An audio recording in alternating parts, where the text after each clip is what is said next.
চশমাটা যে কই রাখলাম আখি।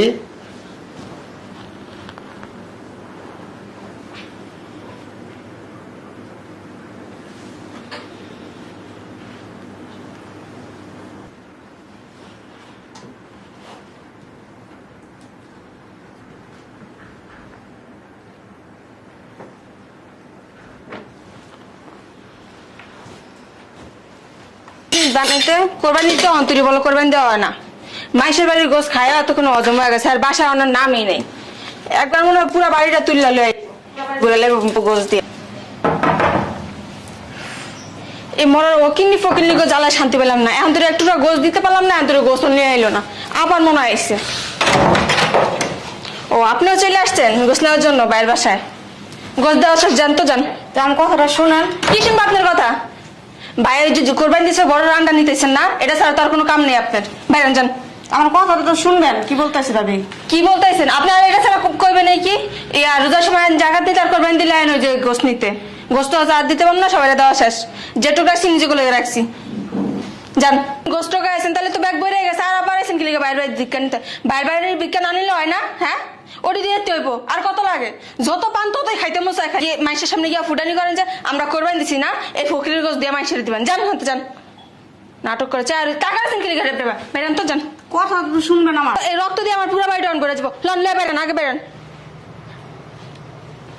বাইরেন তো আবার টাকা দিচ্ছেন কি লিখে? আর কোনো কথা শোনার টাইম নেই, বেরেন। আসসালামু আলাইকুম তালি।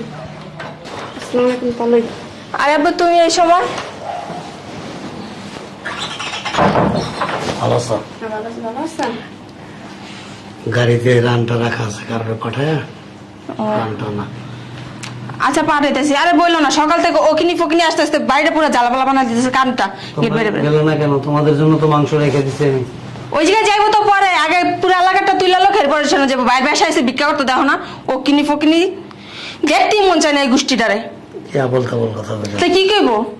ফকিনি জাত কোন আনকার 100 দিন বলছে আমার বাড়ির সামনে আসতে না। তাহলে আব্বা তো বাড়ি কোরবানি দিচ্ছে, মনে করেন তো সবাই দিয়ে টিয়া যাতে বাইরে লেগে রাখছেন। ভাই আব্বা তার আসতে পারে না, আমার দিয়ে পাঠাইছে বাইরের বাসায় গোষ্ঠী দিয়ে আসো। ভাবি আমার কথাই শুনতে চায় না। তাই জি ভাইয়ের বাসার জন্য আনছো, আমার জন্য আনো নাই? বাহ, অনেক মাংস। এগুলো ভিতরে নিয়ে যা। শোনো, আমাদের জন্য মাংস আমি আলাদা করে রাখছি, ঠিক আছে? এখান থেকে বেড়ে যাওয়ার সময় আমার বাসায় বেড়াইবা, বেড়াই 2-3 টুকরা দিয়ে দেন না, বসেন আসেন। তবে এখন আর থাকবো না, মনে করেন কয়েক কোরবানি দিচ্ছে তো কয়েকবারই তো গোস্ত দেওয়া লাগবে, বাসায় চলে যাবে। মানুষকে মানুষ মনে করিস, মানুষের সঠিকভাবে মূল্যায়ন করতে শিখিস। বাবা কেমন, বাবার মতো মন মানসিকতা রাখিস। এতক্ষণ তো অনেক অপমান করছস, যখনই দেখছস মানে শুনছস যে তোদের জন্য মাংস নিয়ে আইছে, বাস এখন চেঞ্জ হয়ে গেছস, পুরো রূপই পাল্টায় গেছে, তাই না? হ্যাঁ, আর 2-3 টুকরা মাংস দিবি কেন? তোর জামাই তো 3 ভাগে কোরবানি দিছে, তো তো মাংস পাবি অনেক। শুনছি গরু নাকি প্রায় 5 মনের মতো। হ্যাঁ, তাহলে 3-4 টুকরা কেন? তো ওই গোষ্ঠটা যদি ফ্রিজে রেখে রেখে না খাইতে কেমনে বকো?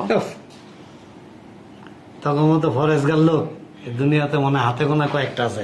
মাইসের দিয়ে দিই তাহলে কোরবানিতে লাভ আছে, তুমি কো? আসলে ঠিক, তাইলে কারণ অনেকে দেখতেছে কি করতেছে জানোস নি, ঘরে ফ্রিজ আছে 2টা, আরো 2টা কিনতেছে, তারপরে ধুইয়া মুছা পরিষ্কার করতেছে আগে। কে লেগে জানোস?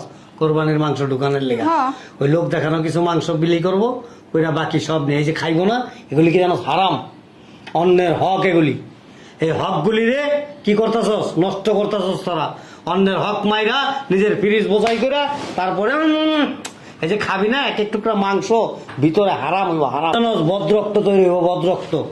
আব্বু হারাম হইব কি লিগা? কিছু গোস্ত ওই যে গরিবটা দিমো, কিছু আত্মীয় স্বজনরা দিমো, আর যা আছে সব ফ্রিজে রেখে দিমো। কিছু কিছু দিলে তো হইব না, সমান ভাবে বন্টন করতে হবে, তাইলে কোরবানি জায়েজ হবে। আদারওয়াইজ তোমার কোরবানি হবে না। ওই লোক দেখানো কোরবানি এমনি তোমার কোরবানি হয়ে যাব, কিন্তু আল্লাহ পাকের কাছে এটার কোনো গ্রহণযোগ্যতা নাই। এইভাবে কোরবানি দেওয়ার চেষ্টা করো, বইলা দিলাম। আমার বাসায় যে আমি কোরবানি যে দেই, আমি যখনই কোরবানি দিই দেখছস 1 মাস পরে, 15 দিন পরে, 1 মাস পরে তো আমার ঘরে মাংস বিছড়ে পাওয়া যায় না, বাজার থেকে মাংস কিনে না খাইতে হয়।